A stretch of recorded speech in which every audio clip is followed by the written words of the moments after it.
আজকের ভিডিওতে আমরা দেখব প্যানক্রিয়াটাইটিসের ট্রিটমেন্ট, অর্থাৎ কি অনেক ব্যক্তিরই যে প্যানক্রিয়াস আছে সেটা ইনফ্লামেশন হয়ে যায়, যার ফলে কি পেটে ব্যথা করে, জ্বর আসে, বমি হয় বা হজম হয় না।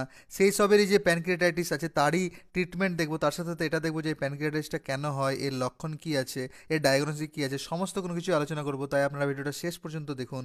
আপনারা দেখছেন বং ফার্মা, আমি ফার্মাসিস্ট ফিরোজ আলম। চলো শুরু করি। প্রথমেই আমরা দেখব যে প্যানক্রিয়াটাইটিস জিনিসটা অ্যাকচুয়ালি কী।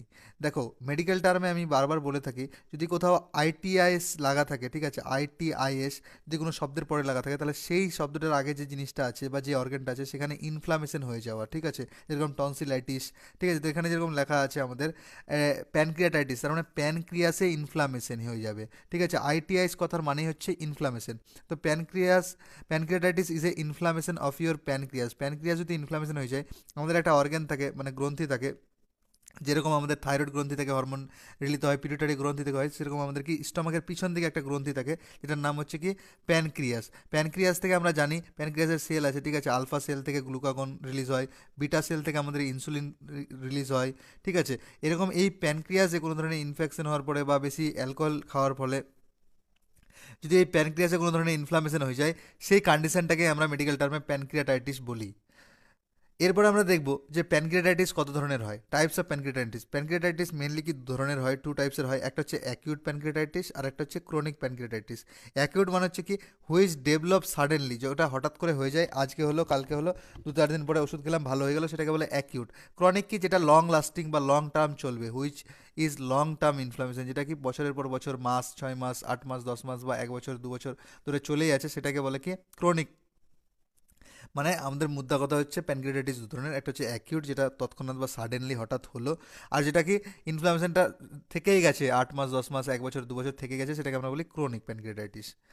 এরপর আমরা দেখব যে কজেস অফ প্যানক্রিয়াটাইটিস কী আছে, মানে প্যানক্রিয়াটাইটিস কী কারণবশত হয়, কী কারণগুলো কী কী আছে।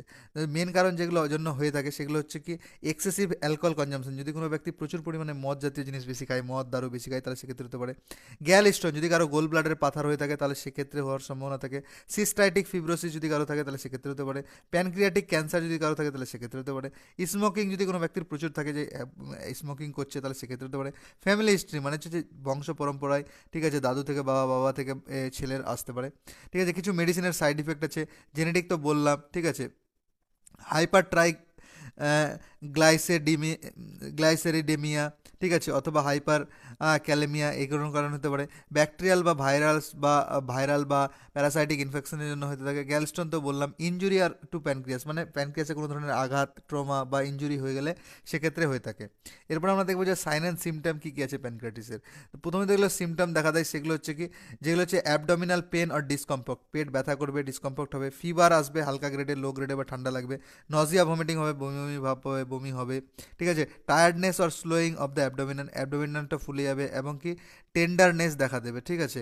এরপর হচ্ছে র্যাপিড পালসটা খুব দ্রুত চলবে আমাদের, আর ইনডাইজেশন মানে হজম না হওয়া, এগুলো সিমটম দেখা দেবে। বাট দুটো সাইন দেখা দেয়, একটা হচ্ছে কি কিউলেন সাইন হচ্ছে এই যে নাভি থাকে আমাদের, ঠিক আছে, নাভির উপরে পাটে একটু ডিসকালার হয়ে যায়, মানে একটু নীলচে ভাব বা লালচে ভাব, ঠিক আছে, বা কালো ভাব হয়ে যায়, ঠিক আছে, নাভির উপর বা নিচের পার্টটাতে। আরেকটা হচ্ছে কি গ্রে টার্নার সাইন হচ্ছে যে এই যে কোমরের উপর দিকে যে পার্টটা আছে, যেটার উপরে কিডনি থাকে আমাদের, ঠিক আছে, বাম দিকে বা ডান দিকে, এইখানে কিন্তু কালো বা লালচে দাগ হয়ে যায়, সেটাকে বলে কি গ্রে টার্নার সাইন। এই দুটো সাইন আমরা দেখতে পাই যদি কারো প্যানক্রিয়াটাইটিস হয়ে থাকে। এরপর আমরা দেখব যে কী ট্রিটমেন্ট দেবো। প্রথমত যে এটার জন্য যেহেতু ইনফ্লামেশন হচ্ছে, তাহলে সেখানে আমাদের অবশ্যই একটা ইনফেকশন হবে, তাহলে সেই জন্য আমাদের অ্যান্টিবায়োটিক দিতে হয়। তো এখানে যে কোনো আপনি সেফালোস্পোরিন গ্রুপের, ঠিক আছে, সেফালোস্পোরিন কোনগুলো আমাদের সেফেজিম, সেফোডক্সিম, সেফট্রায়াজন, সেফিরক্সম, এখানের মধ্যে যেটা আমরা নেব সে একটু হাই কোয়ালিটির অ্যান্টিবায়োটিক নিতে হবে। মানে সেখানে আমরা কি সেফট্রাইজন 100 mg প্লাস স্যালবেকটাম 500 mg যে ইঞ্জেকশনটা পাওয়া যায়, যেটা কি মনোসেফ এসবি বা জোন এসবি নামে পাওয়া যায়, সেই ইঞ্জেকশনটা আইভি দেবো। আইভি মানে হচ্ছে ইন্ট্রাভেনাস, মানে ডাইরেক্ট ভ্যানে, ঠিক আছে, এবং বিডি করে দেবো। বিডি মানে হচ্ছে দিনে 2বার করে দেবো, এবং 5 থেকে 7 দিনের জন্য রেকমেন্ড করতে হয় এটা ইঞ্জেকশন, ঠিক আছে। এখানে চাইলে আপনারা কি পাইপ্রাসিলন অনেকজন রেকমেন্ড করে থাকে, বা আদার্স যে কোনো ক্যাটাগরির অ্যান্টিবায়োটিক একটা রেকমেন্ড করলেই হবে, বা যে কোনো ব্র্যান্ডের নিলেই হবে। এই দুটো ব্র্যান্ড আমি শুধুমাত্র রেফারেন্স পারপাসে বললাম।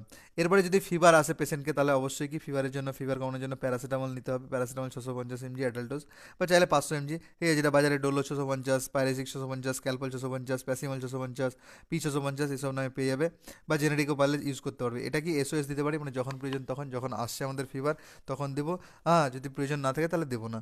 যদি পেশেন্টের নজিয়া বা ভমিটিং হয় তাহলে সেক্ষেত্রে রেকমেন্ড করে থাকে অনডেনসেট্রন 4 mg যে ট্যাবলেটটা পাওয়া যায় সেটা কি অনডেম MD4 নামে পাওয়া যায় বা জোফার 4 নামে পাওয়া যায় বা ভূমিকাইন্ড MD4 নামে পাওয়া যায়। এটা কি বিডিএসি দেওয়া হয়, বিডি মানে হচ্ছে দিনে দুবার, আর এসি মানে হচ্ছে খাওয়ার আগে রেকমেন্ড করা হয়।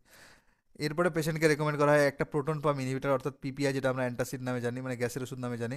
এখানে যেটা আমি রেকমেন্ড করেছি সেটা হচ্ছে ডম্পিরিডন 30 mg প্লাস ইসেমেপ্রাজল 40 mg ক্যাপসুলটা এটা পাওয়া যায়, যেটা কি সম্প্রাস D40, নেক্সট প্রো RD40 বা অমেজ ডিএসএন নামে পাওয়া যায়। সেটা কি বিবিএফ দেবো, বিবিএফ মানে হচ্ছে বিফোর ব্রেকফাস্ট অর্থাৎ সকালবেলা খালি পেটে।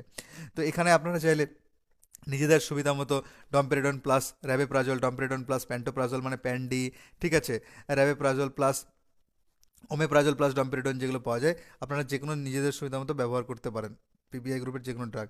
এরপর যদি বলে পেট ব্যথা করছে, পেশেন্ট যদি বলে যে না আমাদের পেটে ব্যথা করছে, তাহলে ইফ অ্যাবডোমিনাল পেন, তাহলে কি যেটা মেডিসিন রেকমেন্ড করা হয় সেটা হচ্ছে কি ড্রোট্রাভেরিন 840 mg যে ট্যাবলেটটা পাওয়া যায় সেটা এসওএস দিতে পারি, মানে যেটা আমরা পপুলার ব্র্যান্ড নেম কি ড্রটিন নামে জানি, ঠিক আছে। বা আপনারা চাইলে ড্রটিন ডিএস বা ড্রটিন এম যে কোনো কিছু ব্যবহার করতে পারেন, অথবা এর পরিবর্তে আপনারা কি dicyclomine 10 mg plus mefenamic acid 250 mg যে ট্যাবলেটটা পাওয়া যায় সেটা কি পপুলার ব্র্যান্ড কি মেপটাল স্পাস নামে পাওয়া যায়, সেটাও আপনারা দিতে পারেন এসওএস। অথবা কি ডাইসাইক্লোমিন প্লাস প্যারাসিটামল আছে, যেরকম কি কলিম্যাক্স নামে পাওয়া যায় বা সাইক্লোফ্যাম নামে পাওয়া যায় বা স্পাসমোলার পি নামে পাওয়া যায়, সেটাও আপনারা চাইলে ব্যবহার করতে পারেন, যে কোনো পেট ব্যথার জন্য ব্যবহার করতে পারেন।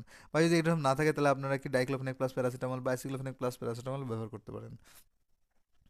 এরপরে একটা আমাদের অবশ্যই পেশেন্টকে কী করতে হবে, ঘাটা শুকানোর জন্য তাড়াতাড়ি কী করতে হবে, অ্যান্টি অক্সিডেন্ট রেকমেন্ড করতে হবে। এখানে আমি একটা অ্যান্টি অক্সিডেন্ট রেকমেন্ড করেছি, হচ্ছে ভিটামিন সি। ভিটামিন সির সাইন্টিফিক নেম হচ্ছে অ্যাসকর্বিক অ্যাসিড, ঠিক আছে, যেটা আমাদের পপুলার ব্র্যান্ড নেম লিমসি নামে পাওয়া যায়, ঠিক আছে। লিমসিটাকে দিনে একটা করে খেতে বলতে পারি। এখানে অ্যান্টি অক্সিডেন্ট হিসাবে আপনারা কি যদি এটা না থাকে বা এটা যদি না রেকমেন্ড করতে চান, তাহলে মাল্টিভিটামিন যে ট্যাবলেটগুলো আছে সেখানে দেখবেন মাল্টিভিটামিন, মাল্টি মিনারেলস এবং অ্যান্টি অক্সিডেন্ট থাকে, তাহলে সেটাও আপনারা রেকমেন্ড করতে পারেন। একটা করে ওডি, ওডি মানে হচ্ছে কি এখানে রাতের বেলা রেকমেন্ড করা হয়, ঠিক আছে, কিন্তু ভিটামিন সি হলে দুপুরবেলাও রেকমেন্ড করতে পারেন আপনারা চাইলে।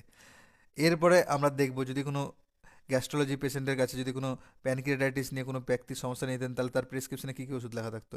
প্রথমত বললাম যে একটা অ্যান্টিবায়োটিক আমাদের লাগবে, এখানে এটা অ্যান্টিবায়োটিক নিচে আমরা সেপ্ট্রাইজন 100 mg প্লাস স্যালব্যাক্টাম 500 mg ইঞ্জেকশন, যেটা আছে কি মনোসেপ এসবি, জোন এসবি, সেটা আমরা আইভি দিতাম, আইভি রেকমেন্ড করা থাকতো, ঠিক আছে। বিডি করে, বিডি হচ্ছে দিনে দুবার করে এবং 5 থেকে 7 দিনের জন্য রেকমেন্ড করা হতো। এখানে চাইলে আপনারা প্লেন সেপ্ট্রাইজন অথবা সেপ্ট্রাইজন প্লাস ট্যাজোব্যাক্টাম এটাও আপনারা রেকমেন্ড করতে পারেন আপনার নিজেদের সুবিধা মতো। যদি পেশেন্টের ফিভার আছে তাহলে অবশ্যই প্যারাসিটামল দেওয়া হতো, এসওএস যখন প্রয়োজন তখন, অথবা কি বিডি করে দিনে দুবার করে, বিডি মানে দিনে দুবার করে, বা টিডিএস, টিডিএস মানে হচ্ছে দিনে 3বার করে। যদি জ্বর থাকে তাহলে সেক্ষেত্রে দেওয়া হতো।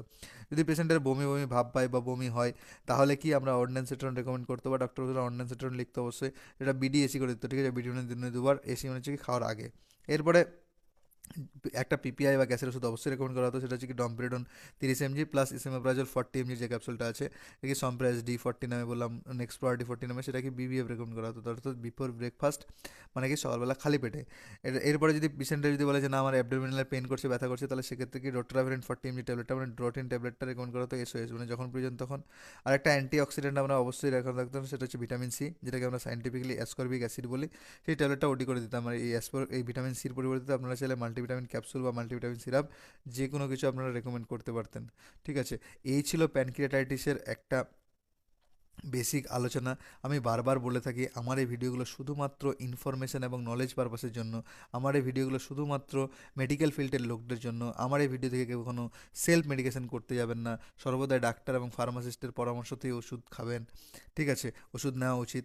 এবং যদি আপনারা কেউ চান যে আমি যে পিডিএফগুলো পড়াই সেই পিডিএফগুলো কিনে নিতে চান, তাহলে অবশ্যই আপনাকে এই হোয়াটসঅ্যাপ নম্বরে আমাকে টেক্সট করতে পারেন।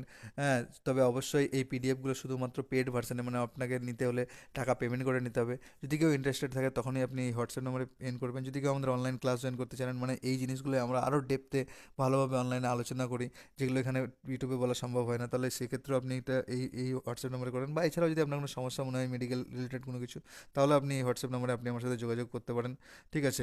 কল করতে পারবেন না, শুধু হোয়াটসঅ্যাপ নাম্বারে। এবং আপনার যদি ভিডিওটা ভালো লেগে থাকে তাহলে অবশ্যই আপনি এই ভিডিওটাতে একটা লাইক দিয়ে যাবেন। যদি আমি কিছু ছেড়ে থাকি বা আপনার কিছু জানার ইচ্ছা থাকে বা কোনো কিছু মতামত থাকে তাহলে অবশ্যই কমেন্টের মাধ্যমে জানাবেন। যদি ভিডিওটা কারো প্রয়োজন মনে হয় তাহলে তার সাথে অবশ্যই ভিডিওটা শেয়ার করবেন। আর আপনি যদি আগামী দিনেও এমন মেডিকেল রিলেটেড ভিডিও পেতে চান তাহলে অবশ্যই চ্যানেলটাকে সাবস্ক্রাইব করে রাখবেন। এবং ভিডিওটা শেষ পর্যন্ত দেখার জন্য আপনাকে অসংখ্য অসংখ্য ধন্যবাদ। Thank you so much.